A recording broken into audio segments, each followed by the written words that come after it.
Oh, hello. We're back. Hi. Thank you. Cool. Thanks for sticking around for those of you who were here for the first little bit for Dave's chat. We're now back. Welcome new people. I like there's a cluster here. It's like the little club, girls only club. Fine, cool, and representative dude. Right on. Cool. So we're gonna crack on with this fantastic panel that we've all been looking forward to very, very much, and I'm sure the beautiful, talented women on this panel will agree. It's all in a good way becoming a lot bigger topic in the last couple of years in conferences, and women pioneering a lot of engineering and production, coding, design, everything that comes with this innovative format that we are constantly experimenting. So without further ado, I'd like to introduce Samantha, who is going to chair the panel today and introduce the panelists. And take it away, ladies.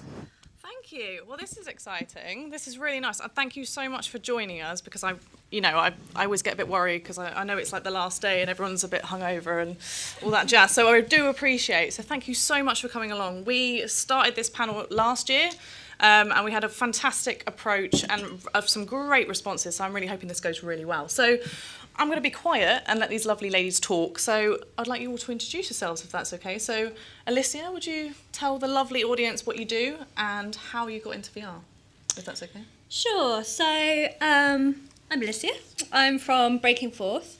We are a immersive narrative production studio, just focused on VR at the moment. And I am directing our upcoming production. Should be released later this year. And I basically got into VR from a background in video games. So I've always worked on the product design. I don't code.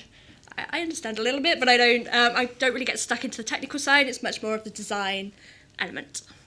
That's great. Kim, you're up next. Hi, I'm Kim Majkut, and so I kind of have an eclectic background. My background's more in motion graphics, animation, and directing.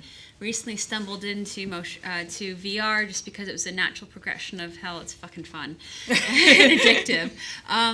Recently, I've been working with a bunch of guys at a small group called Curioscope, working with educational platforms for kids using VR and AR, which has been really highly fascinating. So, and also been running around doing talks about VR and education, which is kind of crazy considering I only walked into VR about a year and a half ago. Hi, I'm Catherine Allen. I'm a VR creator and recently been doing more curation as well. I started getting into VR when I produced the BBC's, one of their first VR documentaries. It's called Easter Rising, Voice of a Rebel. That was sort of back 2015, which feels like ages ago now. We launched it last summer. It essentially lets you live through the memories of a rebel in the Easter Rising. He actually recorded his memories though when he was in his 80s. So you go, you live through what it was like to occupy the post office, to evacuate it. We've got some historical context in there too. We launched that as part of the BBC marking of the centenary of the Easter Rising last year. And then also after that I exec produced another piece for the BBC, this time a talk show, which is 360 video, which is amazing, by the way. Just going to put it out. It's called there. No Small Talk. I'm a huge advocate Sam for it. is such That's a fan. all I ever It's talk great. about. It's sort of exploring what would everyday VR be like, formats that people would want to do on a daily basis, a bit like you listen to a podcast, for instance, or listen to the radio. It's aimed specifically at millennial women, and they talk about the ideas that underpin and drive forward their everyday lives. So those two projects I worked on last year, and at the moment I'm curating some VR for Watershed right here, which will be coming to Watershed in June. Awesome. That's wicked. Thank you. Exton? And I'm Emily Smith, and I work at Alchemy VR, which is a VR studio leading in factual storytelling in virtual reality, and it comes out of the stable of Atlantic Productions, which is a factual television documentary making company. We have made recent VR experiences include the Science Museum's recent journey back from the International Space Station to Earth with the astronaut Tim Peake, and two experiences that ran in the Natural History Museum in London and in museums worldwide, David Attenborough's Great Barrier Reef Dive and David Attenborough's First Life Cambrian Ocean experience. And I came into VR, I'm a wild card for this panel, partly because I'm probably a lot older than everybody, and that might be interesting to reflect on our workplace experiences from a gender perspective later on, but also because I come into VR from the museum background. So I worked with Atlantic with Alchemy VR on the museum experiences, and then came to Alchemy via that route. That's brilliant. Well, thank you. So yes, so these are our fantastic ladies. I'm quite excited about this panel. So here we go. Shall we go for it? So obviously we are at VR World Congress, and this is its 3rd year in running, and I'm very pleased to see and actively hear that a lot of the speakers are women, and they were pushing out very, very actively, obviously in terms of all the promotion for this event, going, you know, we've got all these amazing speakers. I think that's fantastic. And Catherine and I yesterday spoke on the BBC, and you know, it was great to be like, you know, we are here, we're, you know, very passionate about this industry. But Catherine actually was making a good point about being, we're people in VR, we're not women in VR. So I'd like to just hear a little bit from everyone, sort of, you know, what's your kind of outtake on it? You know, when you look at the industry from outside of our bubble, you know, do you feel like we are here, there's a lot of women, or it's just dots here, there, or are we just the token women, unfortunately? I'd just love to hear some thoughts on that. That would be great. So, Sam, you're looking at me, so I'll Go for it. I'm just going to... So, this is just an interesting observation. So, thinking about this panel on the way down on the train, I realised that our entire VR studio at Alchemy are women. So our games developer is a woman, our sound engineer is a woman, our head of the VR studio and creative, Liz, who's here, is a woman. I'm a woman, but I hadn't. I'm glad. I had not considered that beforehand.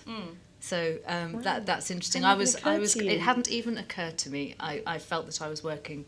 I know that I'm working with a group of incredibly creative, intelligent, vibrant, thoughtful, wonderful people, and their gender hadn't crossed my mind. It hadn't even crossed your mind. No, I think that's amazing. So Alyssia works in London, and tell me a little bit about your team, because obviously Alyssia is the only woman in her team, and like how does that affect your day-to-day? Is that an interesting one? So I guess on a day-to-day basis, I feel quite lucky really in some ways that my team is somewhat, I guess, gender blind. I don't feel like the only woman on the team a lot of the time. I feel like everyone's just has equal footing, everyone listens to each other. It's a nice workplace, but there has been moments where I feel like my voice has needed to be heard slightly more. So one of the pieces we last worked on was it was a narrative piece, but its topic is about domestic violence towards women. And it suddenly, halfway through the production piece, it sort of struck me that this was a piece being made by men. Essentially, it was written by a man, it was produced by a man, directed by a man, and I had some input and say, and I felt very much like my voice really needed to be heard, and we needed to make sure that we made an incredibly balanced piece that did the topic justice for both men and women. And it's moments like that where it really kind of comes to light that you always need to have a gender balanced team for topics to make sure that there are both angles, because each gender is going to have a different opinion and a different way of looking at it, and that needs to come through.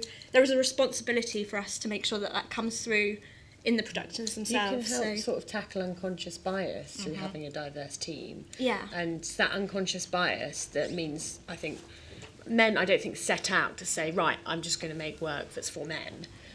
But if they're making things that they're interested in, and they happen to have been brought up and conditioned in a way they're interested in certain things, they have certain views, perspective on the world, then it leads to a situation like, I think, what we've got now, where you look at the VR app stores and you can see that looks like it was made for men, that looks like it was made for men, that looks like it was made for men.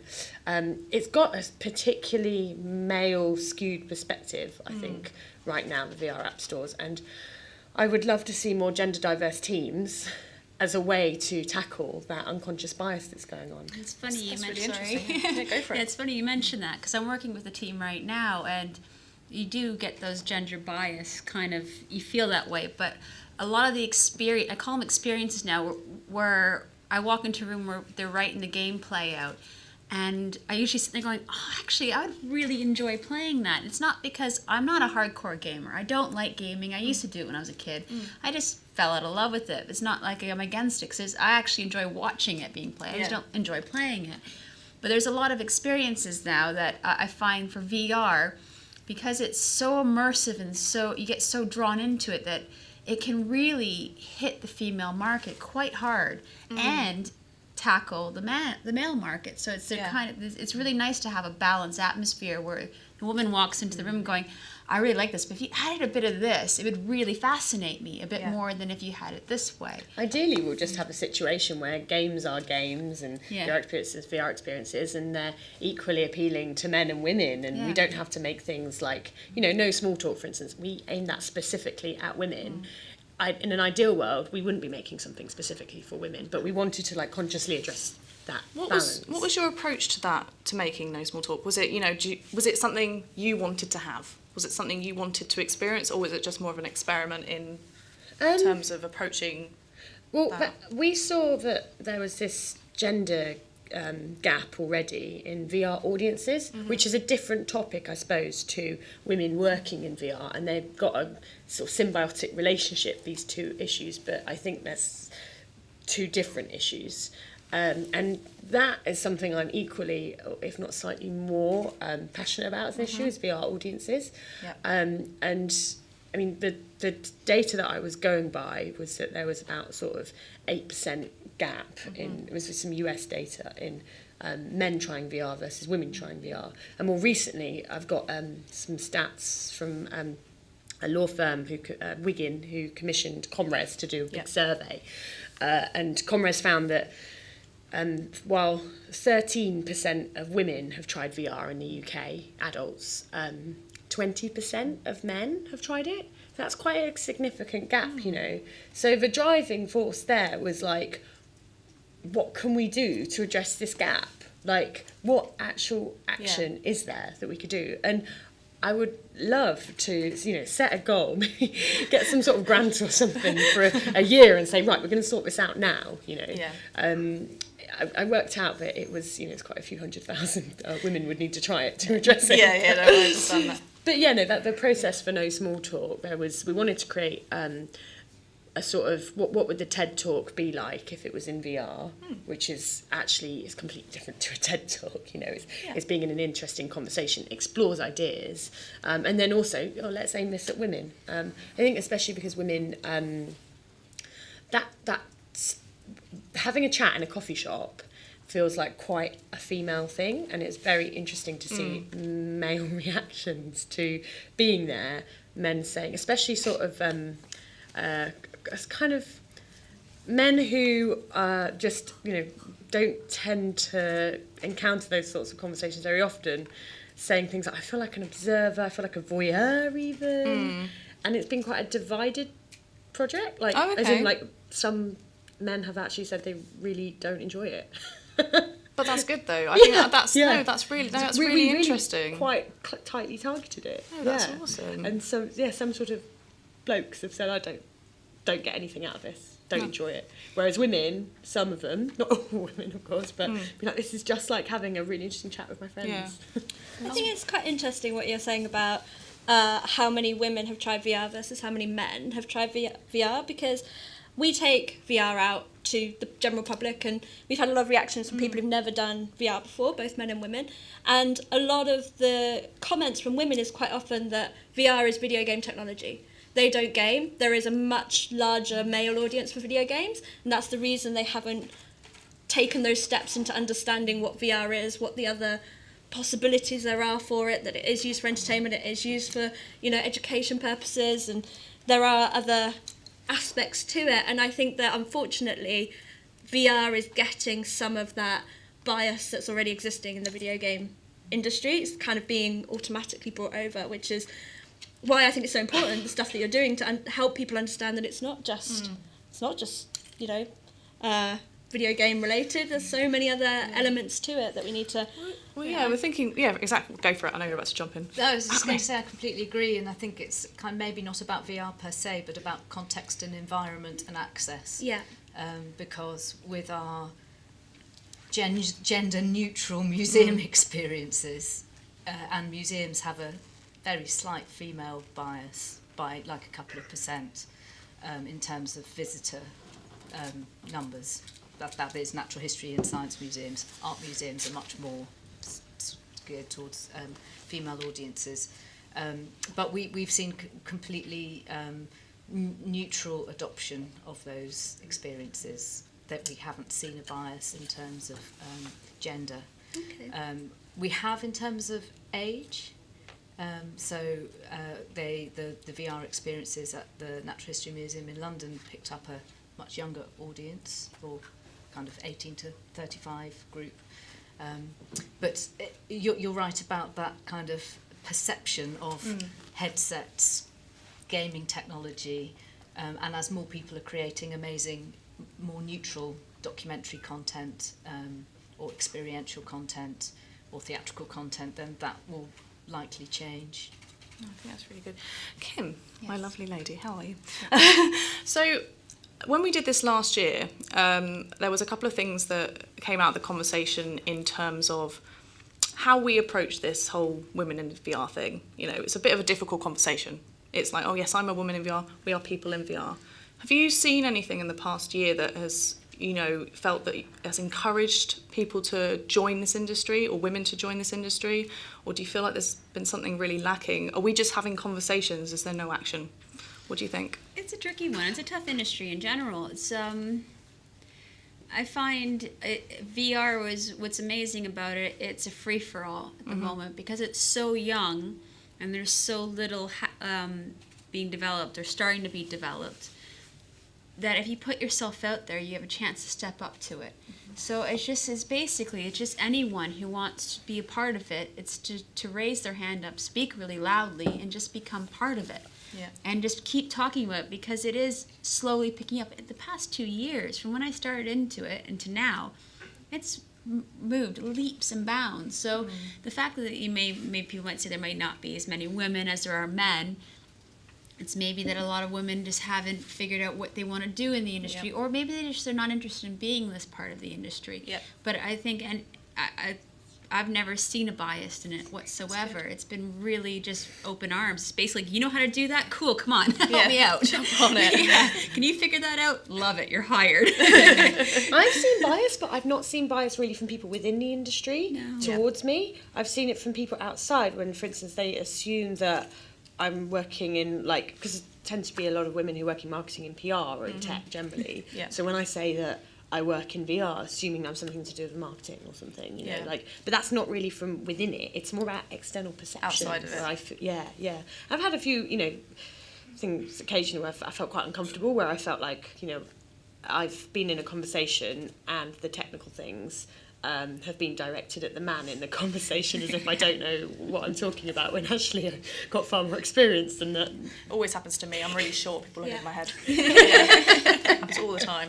And my business partner is exactly the same height as me. They still manage to see him. They don't see me over my head. But no, I think that's really interesting. It's really nice to hear that. And that's actually quite a warm feeling that, like, from Kim, for you it's okay, like there's nothing. And I mean, I don't see too much. I had it in the beginning, but I think that was because I wasn't as confident in myself. And I think if you start in any kind of industry, there's always going to be a little bit of a, do I really know what I'm talking about? But We're all learning. I do believe in what she says, because that happens quite a lot. Where I walk in with, you know, the CEOs of Curioscope and Ben and all that, and they'll go, oh, what do you do? And then they go to try to introduce me, and then at that point I'm completely shunned out of the conversation, because at that point the men have introduced themselves in the conversation. The conversation is over.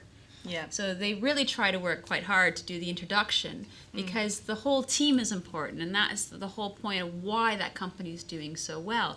And it's fascinating to see. I don't take any notice of it quite often, because I'm a quite stubborn person and I just make myself known anyways. So, yeah.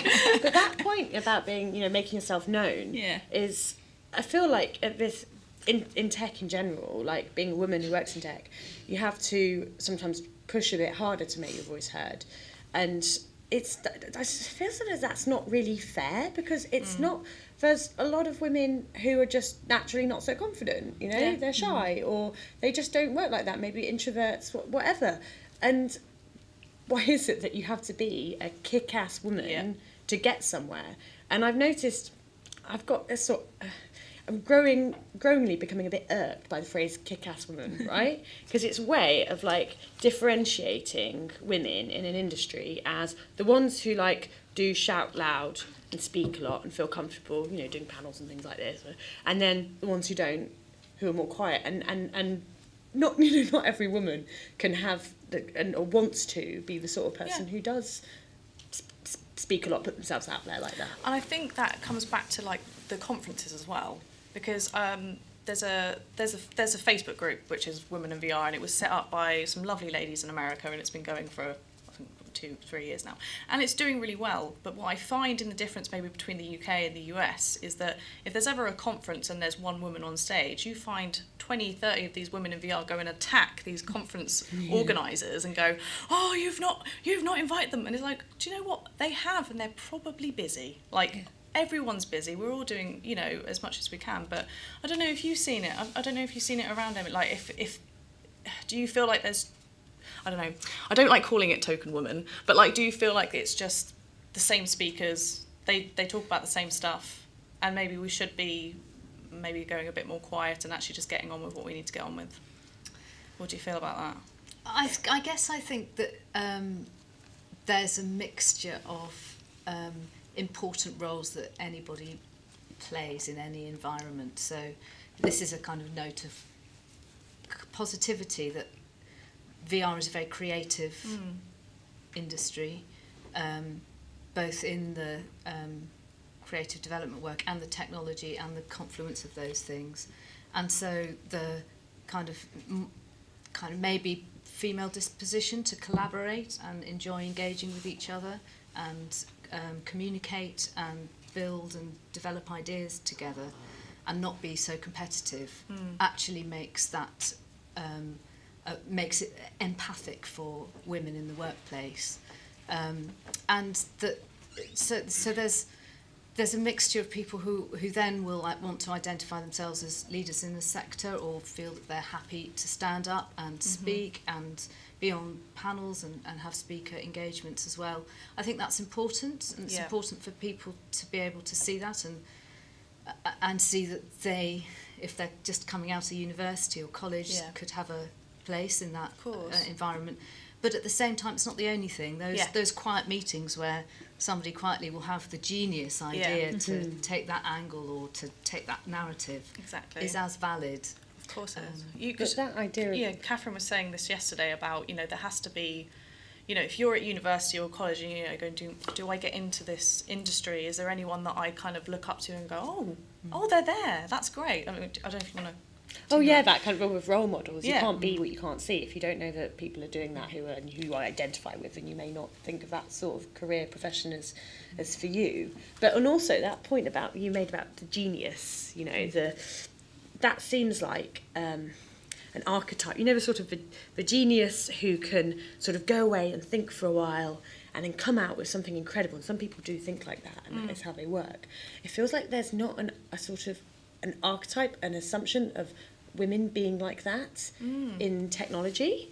It's more seen this assumption that we will, you know, be talkative, organisational, but sometimes I feel like there's no one assumes that a woman's going to be the sort of person who's going to go away, think for a bit, maybe be a bit quiet, maybe be antisocial, like, and that's fine. And it'd be really nice to be given the permission to have like a range of roles or ways of being within the industry that are not just that kind of one, you know, you are the kick-ass woman kind of label. Do you guys find that you get a lot of emails or tweets or calls going, hey, you're a woman in VR, do you want to come and talk? Or do you know a woman in VR? Can you introduce me to a woman in VR? And it's like, all right, let me get my list out. Dude, I think it's a really weird thing. I think it's a really weird thing to ask of something. I don't know, that's just my opinion, but I get it a lot, and I'm assuming it comes from the best of intentions. Yeah, of course it does, but it's really. I don't get who emails. Do you know any men in VR? Like, I don't get that. I don't. It's because people are consciously trying to redress the balance, which is really nice, but it does feel a bit weird when you're the person who's being asked. Well, I sometimes wonder too, because I did this talk. I signed up for a talk for a VR World Congress last year, just on a whim, because I thought, okay, you know what, I'm going to take a leap of faith in myself. I've never done this, so I tick it off the bucket list. I did a talk. And I guess it went okay. It went very well. And that was my first ever talk I've ever done. And off the back of that, I have traveled across the world doing talks on the same topic. And I always sometimes wonder, because I've done talks, and a lot of my coworkers have done talks too, I mentally try to figure out, was it a good talk, or is it because I'm a woman doing a talk that they want you to come and do their conferences? Yeah. So it's one of those things that plague you in the back of your mind, and I'm hoping I'm actually good at talking. Yeah. And that's the reason why. But it does She is slightly really good. plague you. Confirm But that. this year I didn't do a talk only because I didn't have anything new to talk Yeah. about. I have the same thing I can expand upon, but I didn't want to do the same talk again this year. I didn't think anyone needed to hear about it No, again. I think that's awesome. What do you think, Alyssia?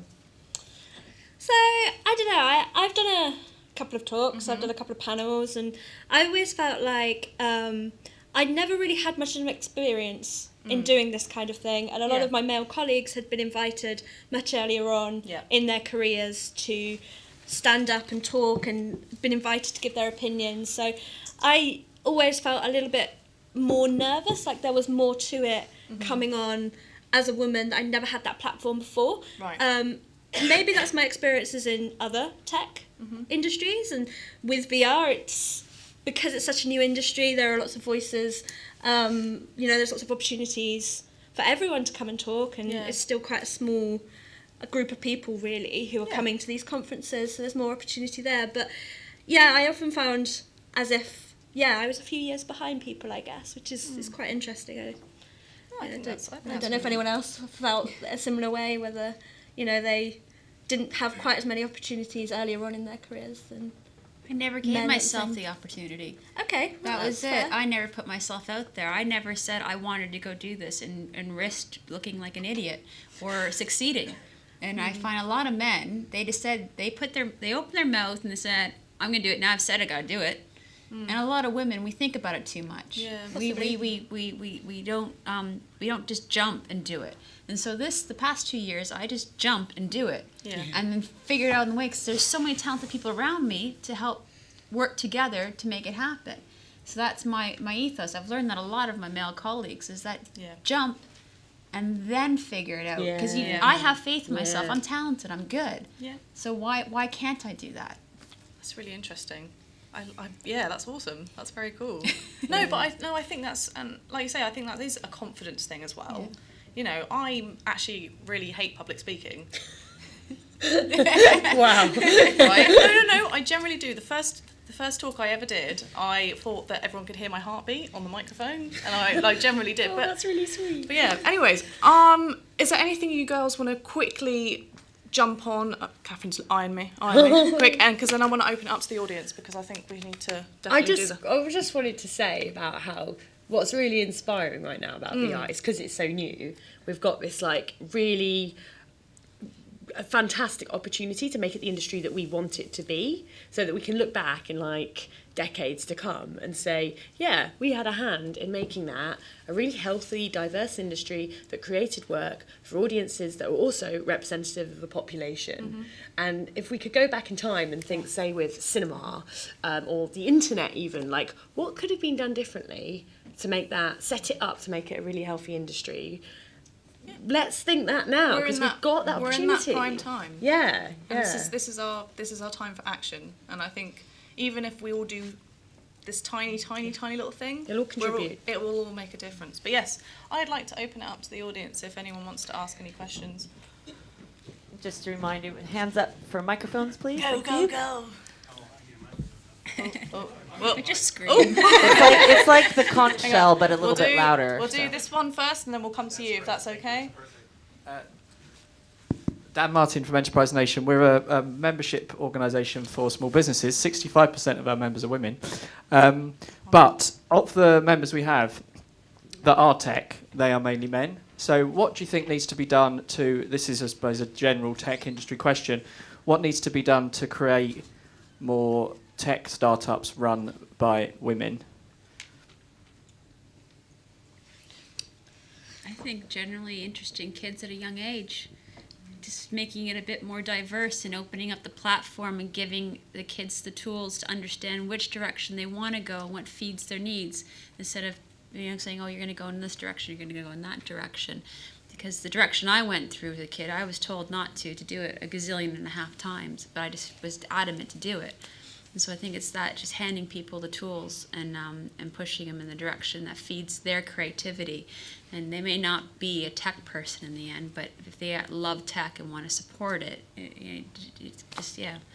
Also giving opportunities for young people to try out new tech like VR, and making sure that those young people who try it out are diverse.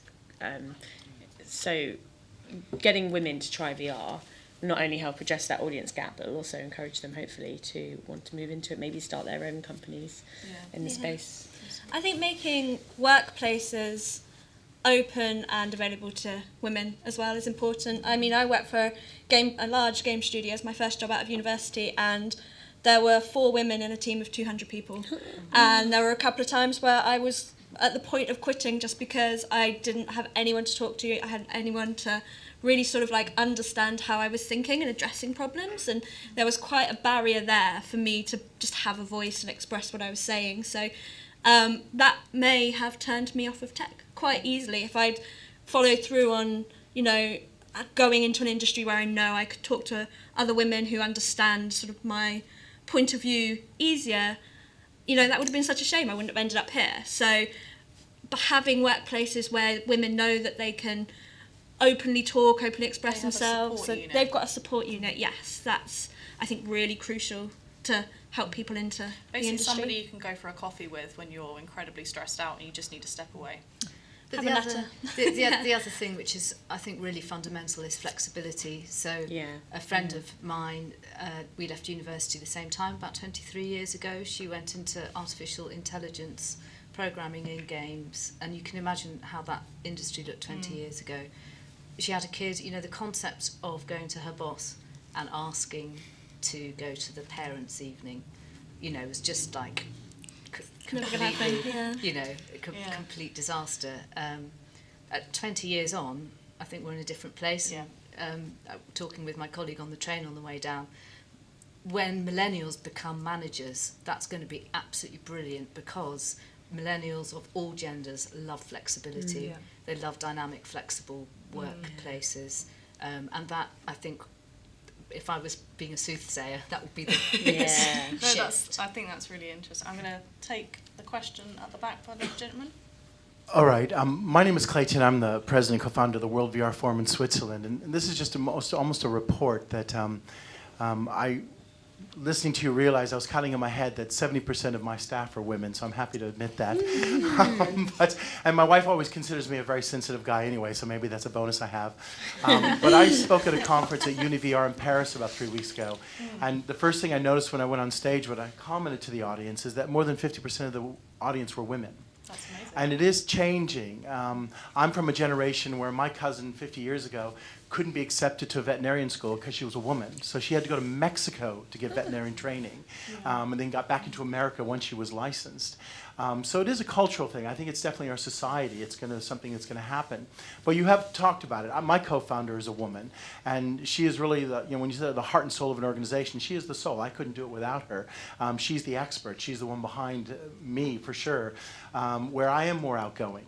And I'm not afraid to speak or talk. And so, but I am noticing it's happening in Europe for sure. More and more women are getting involved, and you've hit the point. It's because it's a new industry. Why not jump aboard? And for me personally, education is the secret. This industry will flourish, will start making money when schools start accepting it. And as an organization, we're working on creating a virtual reality curriculum for schools now. And that's because that's where you have to start. You implement it when they're young, and inspire and let girls know that this is an option. I really like your attitude, because it's like you're knowing that it's just as much men's responsibility to get gender diversity as it is women's.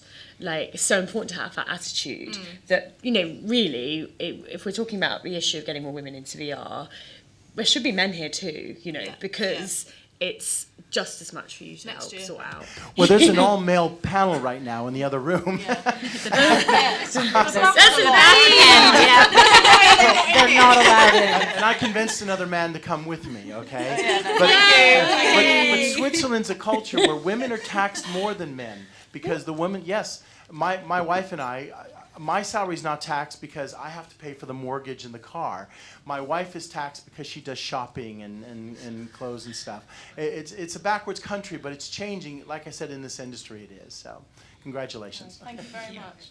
Samantha, we have 2 questions from this way. Can I take Do we have longer? I thought we had we longer. got a bit longer? Or How are you guys feeling?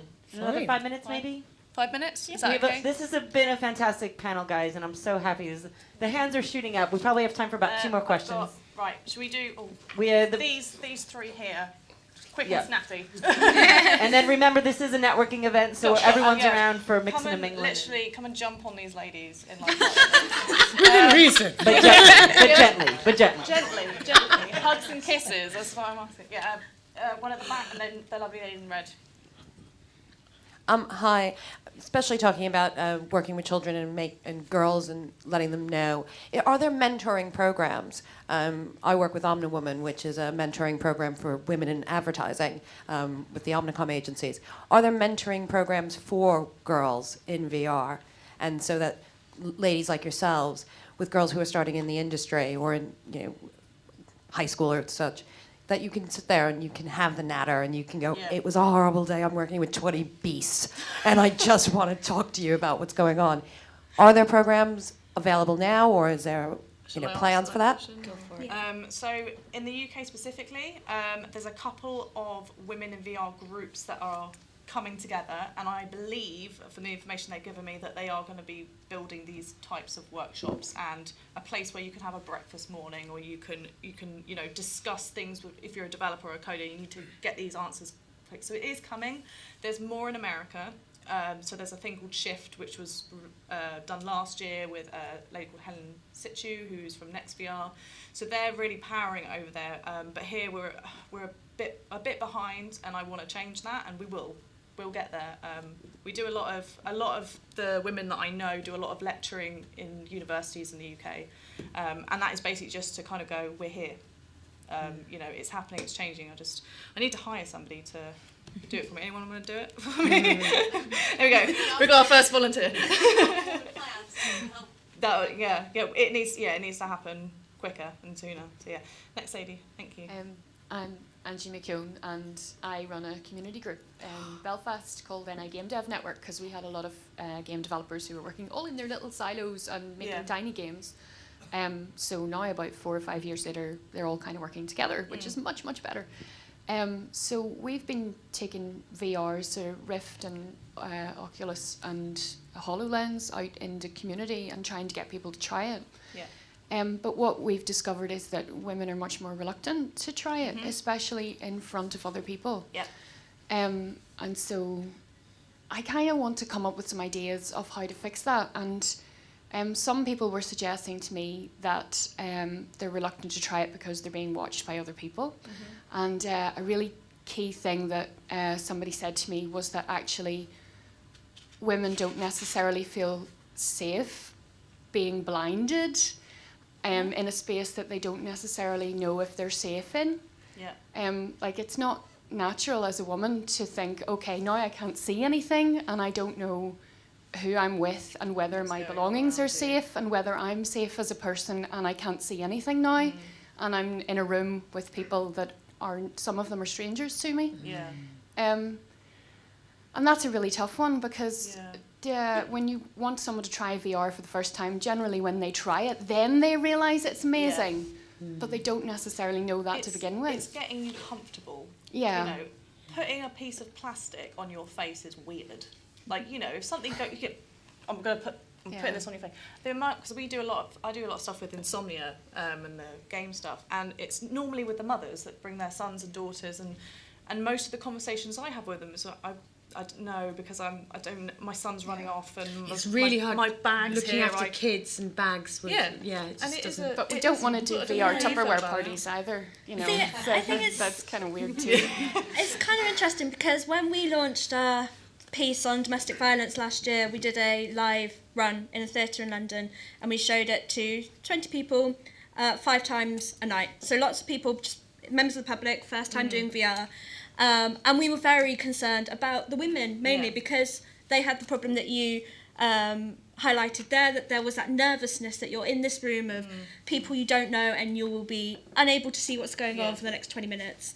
And equally, it's a very sensitive topic. So the way that we were doing it, it was a very raw, honest portrayal. So there was a lot of, there was a quite high chance of sort of people being quite emotionally affected by our piece. And the way we sort of got round that is that we had about 7 or 8 people before the piece started to make people feel safe and comforted and to understand that this is a safe place, the room is safe, everyone comes in. They had, I think, 15 minutes before the production started to just settle down, understand the room, put the headsets on, and they knew that we were all in that space at that same time. It was, We also had some people from a charity who were related to domestic violence as well, so if anyone was upset or had any issues with the content, that they were there, they were told up front, you can stop at any time, take it off at any time.